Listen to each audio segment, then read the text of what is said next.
How has your nosy neighbor actually saved your life? I was having the worst Monday of my life when I accidentally locked myself out of my own house. My phone was dead inside on the kitchen counter, and my keys were sitting right next to it, mocking me through the window. After trying every window and the back door, I realized I had to break in through the bathroom window that I knew had a broken lock. My neighbor Karen had been watching me from her kitchen window the whole time. She was the type who kept binoculars by her front door and wrote down every license plate that drove through our cul-de-sac. She'd lived there for 30 years and acted like she owned the entire street.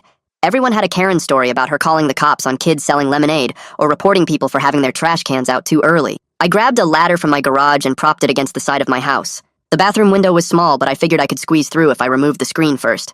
Karen was now standing on her front porch with her arms crossed, watching me like I was committing the crime of the century. I waved at her, trying to look friendly, but she just glared back. The screen came off easier than expected, and I managed to push the window open. I was halfway through when I heard my pants rip on the window frame. Great. Now I'd have to explain to my wife why I destroyed my work pants breaking into our own house. I wiggled through and landed hard on the bathroom floor, knocking over a basket of towels. I went straight to the kitchen to grab my keys and phone. My phone had 17 missed calls from my boss because I was already an hour late to an important meeting. I was typing out an apology text when I heard sirens getting closer. Through the front window, I could see 2 police cars pulling into my driveway with their lights flashing. My stomach dropped as I realized what was happening. Karen had actually called the cops on me for breaking into my own house. I grabbed my wallet to get my ID ready and walked outside with my hands visible. The officers were already out of their cars with their hands resting on their weapons. Karen was speed-walking across her lawn in her house slippers. Before I could say anything, Karen started pointing at me and yelling to the officers. She was talking so fast spit was flying out of her mouth. She kept saying she'd witnessed me breaking and entering in broad daylight. She described in detail how I'd been casing the house and used tools to break in through a window. The officers looked between us trying to figure out what was going on. I tried to explain that this was my house, and I'd just locked myself out. I showed them my driver's license with my address clearly printed on it. I even offered to show them family photos inside and mail with my name on it. One of the officers seemed to understand, but Karen wasn't having it. She kept interrupting and insisting something wasn't right. The situation was getting more ridiculous by the second. More neighbors were coming outside to watch the show. Mr. Peterson from across the street was recording everything on his phone. The teenage kids next door were laughing and pointing. I felt like I was in some bizarre comedy sketch, except it was really happening, and my boss was probably firing me via email at that very moment. Karen pulled one of the officers aside and started whispering urgently. She kept glancing at me and shaking her head. The officer looked uncomfortable but had to listen to her concerns. The other officer asked me to wait by my front door while they sorted everything out. I stood there in my ripped pants. After what felt like forever, the officers walked back over. The one who'd been talking to Karen looked embarrassed. He apologized for the confusion and said they had to respond to all calls, but everything seemed to be in order. He asked if I wanted to file a complaint against Karen for a false report. Before I could answer, Karen pushed past the officers. She stood right in front of me with her face red and her gray hair sticking up in all directions. Her eyes were narrow and full of anger. She looked me up and down like I was something gross she'd found on her shoe. The officers tried to guide her away, but she planted her feet and pointed her finger right at my chest. "I don't care what those papers say," she hissed. "I know what I saw and I know what you are." One of the officers stepped between us and told Karen she needed to go back to her property. She backed up but kept her eyes locked on mine. The hate in them made me take a step back. This wasn't just about a misunderstanding anymore. This was something deeper and uglier. Karen looked at the officers and then back at me. Her next words came out dripping with venom that made everyone freeze. "You people can't afford to live here. Go on, boy. Tell them what you did last Saturday." My eyes went wide as she looked the police and started talking. She pointed at me and told them she saw me Saturday night around 10:30, sneaking between houses and taking packages off porches. My stomach dropped hard as I realized she was trying to frame me for actual crimes. The officers looked at each other and I could see them shifting into a different mode. Karen kept going and said she watched me for at least 20 minutes going from the house to the house with a bag. She was lying through her teeth, but the officers had to take it seriously now. Officer Saunders stepped forward and asked Karen to describe exactly what she saw and where. She started talking fast about how she was watching TV when she noticed movement outside. She said she grabbed her binoculars and watched me creeping around in dark clothes. The problem was she couldn't describe what I was supposedly wearing beyond saying it was dark. She kept changing details about whether I had a hood or a hat or nothing on my head. Officer Stratton pulled out a notebook and started writing while Karen talked. The other officer asked her why she didn't call the police. Saturday night, if she saw someone stealing. Karen's face got red, and she said she wasn't completely sure until she saw me breaking into this house today. That didn't make any sense, and everyone could tell. My hands were shaking with anger as I pulled out my phone and scrolled to Saturday's photos. I had dozens of pictures from my brother's birthday party that started at 6 and went past midnight. The first photo showed me and my brother at the restaurant with a timestamp of 6:47 p.m. I showed Officer Saunders photo after photo with clear timestamps showing I was 2 hours away. There were group shots, food pictures, and even a video of us singing Happy Birthday at 9:15. Karen leaned in to look and immediately said the timestamps must be fake. She insisted anyone could change those on a phone. I opened my Uber app and showed the receipt from Saturday night. The pickup was at 12:23 a.m. from my brother's address, and the drop-off was at my house at 1:47 a.m. The officer looked at the receipt carefully and nodded. Officer Saunders turned to Karen and asked if she'd filed any reports about the package thefts before today. She admitted she hadn't, but claimed she'd been monitoring the situation for weeks. She said she kept a notebook with all the suspicious activity she'd seen. Officer Stratton quietly walked over to Mr. Peterson, who was still recording, and asked if he had any doorbell camera footage from Saturday night. Peterson nodded and said he'd been meaning to check it after hearing about missing packages. Right then, my phone started ringing, and my boss's name appeared on the screen. I had to answer, even though this was the worst possible time. I told him I was dealing with a police situation at my house, involving false accusations from a neighbor. He went quiet for several seconds before saying we needed to have a serious conversation about my reliability. He said missing the client meeting was unacceptable regardless of the circumstances. He told me to be in his office first thing tomorrow morning and hung up. My career was taking real hits because of Karen's lies. Officer Saunders asked to see my driver's license again, and then asked if I could show him my bank statement from Saturday. I opened my banking app and showed him the transactions from that day. There was a charge at the restaurant near my brother's place at 8:17 p.m. for dinner. Another charge showed up at 10:45 p.m. at a bar down the street from the restaurant. Officer Saunders showed the phone screen to his partner, who nodded and made more notes. They were building a clear picture that I wasn't anywhere near the neighborhood when Karen claimed to see me. Mr. Peterson walked over holding his phone up and said he had something we needed to see. He'd pulled up his doorbell camera footage from Saturday night around 10:30. The video showed someone in a dark hoodie walking up driveways, but the person was clearly shorter than me. They were wearing white sneakers that I don't own and had a different way of walking. Karen's face turned bright red as she watched the footage. The person in the video was obviously not me, but she kept insisting it must be an accomplice or something. Peterson swiped to another video from 11:15 that showed the same person going to another house. Officer Saunders took Peterson's phone and watched both videos carefully. He asked Peterson to email him the footage and gave him a business card. Then he pulled out another card and handed it to me with an incident number written on the back. He said loud enough for all the neighbors to hear that I'd been cleared of any wrongdoing. He suggested I might want to file a report about the false accusations if they continued. Karen's face twisted up, and she stormed back toward her house muttering about how this wasn't over. The other neighbors started going back inside, but I could see them typing on their phones. I knew they were probably posting about this on the neighborhood Facebook group. I pulled up the group on my phone, and sure enough, Karen had already posted about suspicious activity. She'd uploaded a blurry photo of me from this morning, trying to get through my bathroom window. The post said she'd witnessed a break-in and called the police, but they refused to do anything. Comments were already piling up with some people asking questions and others defending me. Mark from 2 streets over said he'd had packages stolen too, and wanted to know more. Jennifer from the next block said she'd seen me around, and I seemed nice. The whole neighborhood was debating my character, based on Karen's lies. My reputation was being torn apart by people who barely knew me. I needed to call my wife and explain everything before she heard it from someone else. She answered on the first ring, and I told her about Karen's racist accusations and the false theft claims. My wife got quiet, and then her voice got hard as she said she was leaving work early. She told me to document everything, including the officers' names and badge numbers. She said we needed to screenshot Karen's Facebook post and save all the evidence from Saturday. Her voice was steady, but I could hear the anger underneath when she said Karen had messed with the wrong family. A few minutes later, my phone buzzed with a call from a number I didn't recognize. The woman on the other end introduced herself as Cita Cisneros from the Community Mediation Service and said Officer Saunders had given her my contact info. She explained they offer free sessions to help neighbors work through disputes before things get worse. Her voice stayed calm and professional as she described how both parties would sit down with her to create boundaries and agreements. She said the process was voluntary, but could really help prevent future problems. I wrote down her number and said I'd think about it, but honestly I was too angry to imagine sitting across from Karen right now. My phone dinged with an email from Mr. Peterson containing several video files from his doorbell camera. He'd gone through the past week of recordings and found Saturday night's footage showing someone in a dark hoodie walking up driveways around 10:30. The person was clearly shorter than me and wearing white sneakers I don't own. Peterson wrote that he was happy to share this with anyone who questioned what really happened.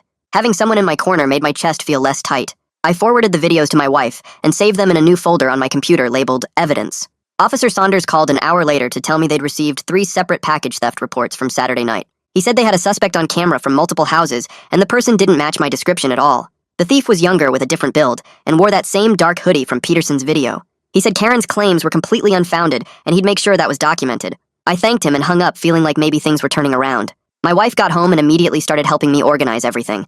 We printed out my Saturday receipts from dinner and drinks at my brother's party. She created a timeline showing exactly where I was every hour that night. We added screenshots from my social media, showing me in photos at the party with timestamps. My brother texted me a written statement, confirming I was at his place until after midnight. We put everything in a manila folder with tabs and labels for the HOA meeting. Working on this together made me feel less alone in this mess. The next morning at work, a coworker pulled me aside in the break room. She said everyone was talking about my arrest and asking if I was in trouble. Apparently someone's spouse had seen the police cars at my house, and the rumor mill went crazy. She told me she'd been setting people straight and vouching for me, but the damage was spreading. I spent my lunch break writing an email to my team explaining the false accusation situation without going into too much detail. Another neighbor knocked on my door that evening with more doorbell footage. She showed me a clear video of the actual thief from Saturday night wearing a hoodie I definitely don't own. The person was obviously younger and had a completely different walk than me. She said she'd already sent it to the police and would share it with anyone else who needed to see it. More neighbors were starting to see through Karen's lies. 2 days later, I was taking out the trash when I saw Karen getting her mail. She looked right at me with pure hate in her eyes, then went inside and slammed her door so hard the wreath fell off.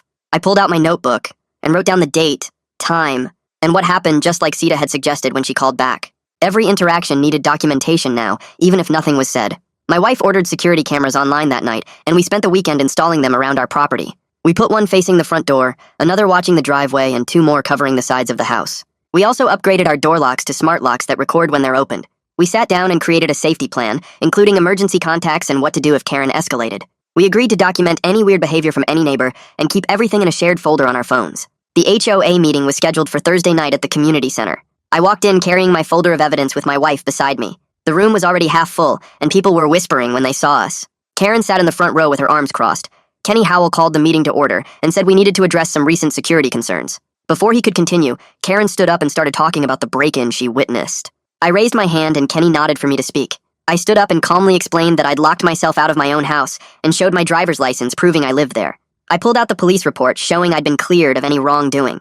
Karen kept trying to interrupt, but Kenny told her to let me finish.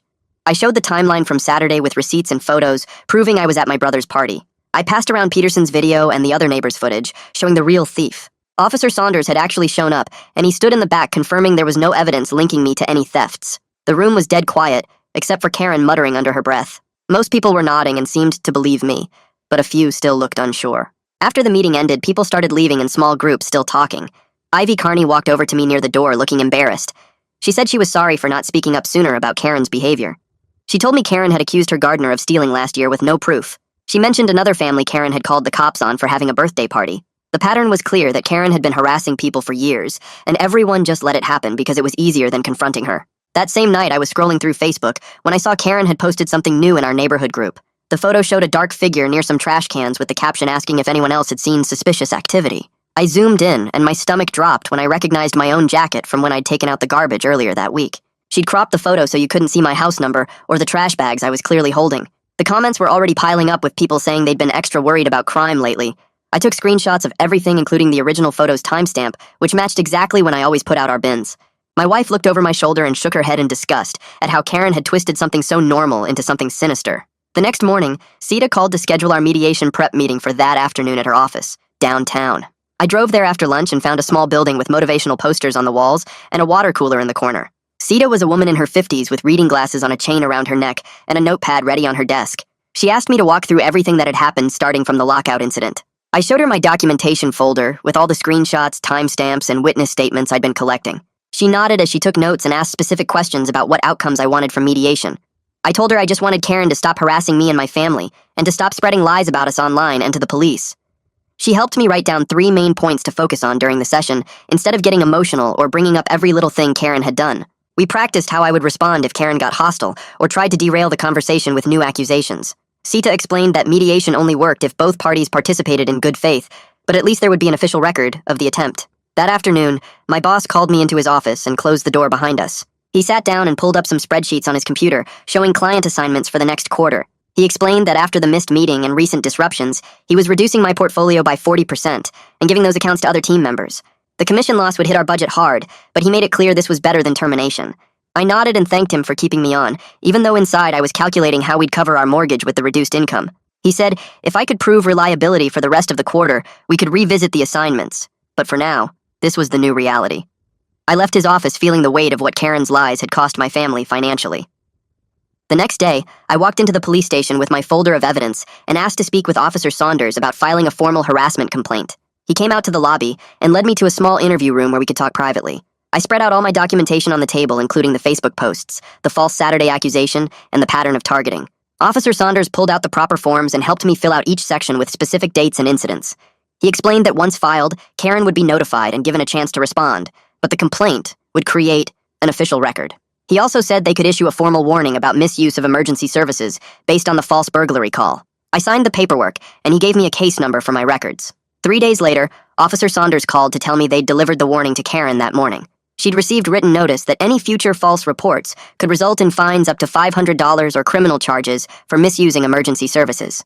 He said she'd been angry, but had signed the acknowledgement form, which was now part of the official record.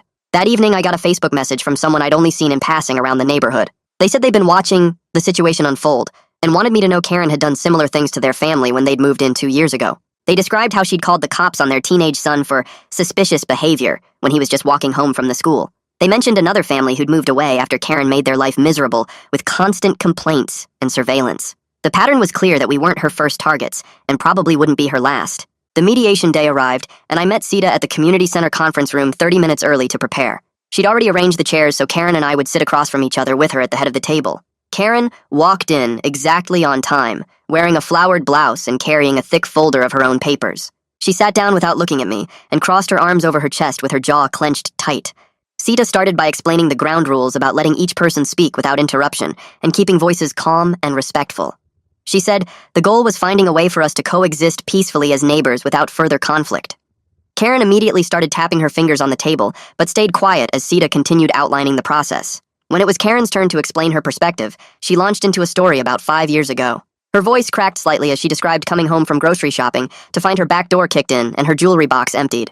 She said the police never caught who did it, and she'd been watching the neighborhood ever since to prevent it from happening again. She insisted she was protecting everyone by staying vigilant and reporting anything unusual. She kept saying she knew what criminals looked like and how they operated. Sita thanked her for sharing, and then turned to me for my response. I took a deep breath and kept my voice steady as I explained how her false accusations had nearly cost me my job. I described the 40% pay cut I'd taken, and how my family was now struggling financially because of her lies about Saturday. I looked her straight in the eyes and said her comment about "you people" was racist and unacceptable. I told her she needed to stop targeting my family immediately. Karen's face turned red, but Sita raised her hand to prevent her from responding. Yet. Sita pulled out a blank agreement form and started writing down specific terms we could both follow.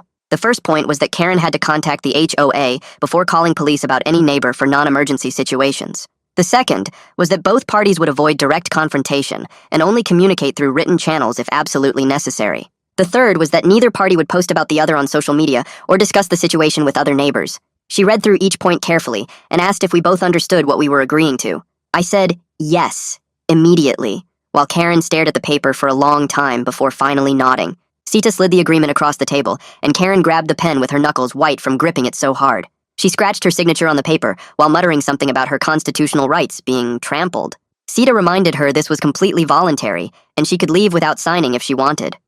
Karen pushed the paper back across the table and stood up so fast her chair scraped against the floor. She walked out without looking at me and slammed the door behind her hard enough to make the windows rattle. Sita made copies of the signed agreement and handed me one for my records. She said she'd send the original to Officer Saunders to add to the official case file. I thanked her and left the community center feeling like I had some protection, even if Karen never actually apologized. 2 days later, Officer Saunders called to confirm he'd logged the mediation agreement in the police database. He said Karen was now officially cautioned, and any future false reports would result in immediate charges. Having that documentation in the system made me feel safer knowing there was a paper trail if she tried anything else. At work the next morning, my boss called me into his office and closed the door behind us. He handed me a thick folder with a new client project that needed to be completed in 2 weeks. The deadlines were crazy tight, but he said this was my chance to prove I was still reliable after missing that important meeting. I took the folder and spent the next 12 hours at my desk going through every detail and creating a project timeline. My wife and I spent the weekend installing the new smart doorbell system we'd ordered online. We mounted cameras at the front door, back door, and both sides of the house where blind spots used to be. The system connected to our phones, so we'd get alerts anytime someone came near our property. We tested everything multiple times and made sure the night vision worked properly. My wife wrote down all our emergency contacts and posted them on the fridge, including Officer Saunders' direct line. We practiced what to do if Karen showed up at our door again and agreed to always record any interaction with her.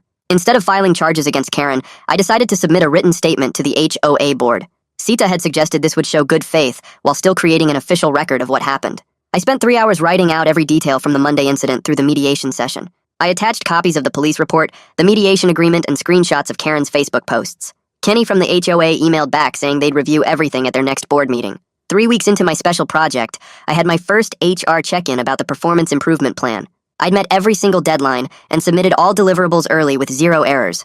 My boss told HR he was impressed with my dedication and work quality since the incident.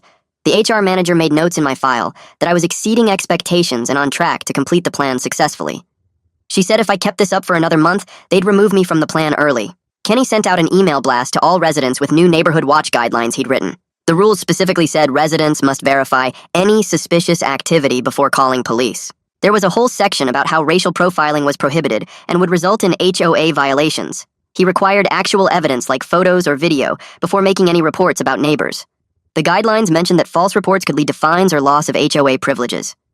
I started noticing Karen actively avoiding me around the neighborhood. When I'd walk to my mailbox and she was getting hers, she'd turn around and go back inside. If we were both in our driveways at the same time, she'd look away and pretend to be busy with something in her car. The tension was still thick between us, but at least she wasn't confronting me or making accusations anymore. One afternoon, Officer Saunders called with amazing news that made me sit down in relief. They'd arrested the actual package thief from that Saturday, some teenager from 2 neighborhoods over. The kid had been caught on multiple doorbell cameras and confessed to all the thefts, including the ones on our street. Officer Saunders emailed me the arrest report showing the dates and locations of every theft the kid admitted to. The report proved beyond any doubt that I had nothing to do with the Saturday crimes Karen accused me of. I forwarded the arrest report to Kenny at the HOA and asked him to share it with the board. Over the next few days, 2 different neighbors knocked on my door to talk privately. They both said they felt bad for believing Karen's story without questioning it. They admitted they should have known better since I'd been a good neighbor for years. I accepted their apologies, but kept the conversation short and didn't invite them inside. Trust takes time to rebuild after people show you how quickly they'll turn on you. The whole experience taught me that some neighbors will believe the worst about you without any proof at all. Officer Saunders called me the next week while I was working from home. He said the police department had started offering bias awareness training for community groups. He suggested maybe the HOA could benefit from a session about avoiding racial profiling. He gave me the contact info for their community outreach coordinator. I forwarded everything to Kenny, who said he'd bring it up at the next board meeting. 2 days later, Sita sent me an email that caught me off guard. She was organizing a panel about resolving neighbor conflicts without escalation.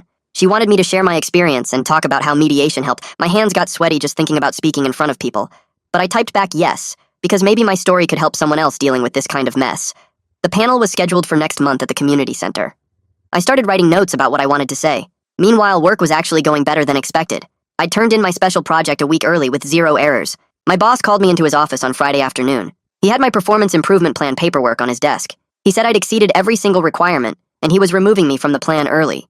My role wasn't fully back to what it was before, but at least I had job security again. He even mentioned possibly adding me to a new client team next quarter. I walked out of his office feeling lighter than I had in weeks. That evening, my wife suggested we take a walk around the neighborhood. We hadn't done that since the whole Karen incident started. We put on our jackets and headed out just as the sun was setting. Mr. Peterson was watering his lawn and waved at us. The young couple 3 houses down smiled and said hello. Even the teenagers next door nodded as they shot hoops in their driveway. The neighborhood felt different now, but we were learning how to exist in it again. We walked past Karen's house and she was nowhere to be seen. Her curtains were closed and her porch light was off. We kept walking and talking about normal things like what to make for dinner. After that walk, I decided to do something proactive. I sent a text to Mr. Peterson asking if he wanted to stay in touch about neighborhood stuff. He replied right away saying that was a great idea. Then I remembered Ivy from the HOA meeting who'd spoken up for me. I found her number in the neighborhood directory and texted her too. Within an hour, we had a little group chat going. We agreed to check in with each other if we saw anything weird happening. Peterson said he'd share any important doorbell camera footage. Ivy said she'd keep us posted on HOA decisions. Having real allies in the neighborhood made everything feel safer. We weren't trying to gang up on anyone, just looking out for each other. The next morning, I found an envelope in my mailbox with no stamp or return address. My stomach tightened as I opened it. Inside was a single sheet of paper with Karen's shaky handwriting. She wrote that she would only communicate through the HOA from now on. She said she understood the mediation agreement and would follow it. There was no apology or admission of wrongdoing, but at least she was acknowledging the rules we'd set up. I took a photo of the note and added it to my documentation folder. 3 weeks had passed since that awful Monday when I'd locked myself out. As I sat at my kitchen table paying bills, something hit me. I felt stronger somehow. Not in a cheesy movie way, but in a real practical way. I knew my rights better now. I knew how to document things properly. I knew which neighbors had my back and which ones didn't. I wasn't going to make myself smaller just to make other people comfortable anymore. The whole experience had taught me hard lessons about standing up for myself. My job was stable again, even if my boss still watched me more closely. Our house had new cameras and smart locks, so we'd never get locked out again. The HOA had actual policies against racial profiling now with real consequences. Karen was boxed in by the mediation agreement and HOA rules. She couldn't just call the cops on me anymore without facing fines or worse.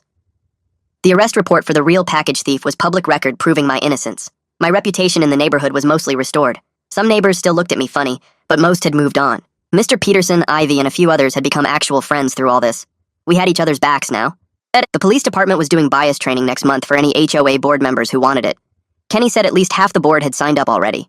Small changes, but real ones. Yet my wife and I could walk our own street without constantly looking over our shoulders. We could get our mail without worrying about confrontations. We could exist in our own neighborhood like we had the right to. It wasn't a perfect ending because there's no such thing. But we'd won this battle and secured our right to live here peacefully. I really appreciate you sticking with me through all the questions and curiosity today. It means a lot to share these moments with you. If you made it to the end, drop a comment. I love reading all your comments.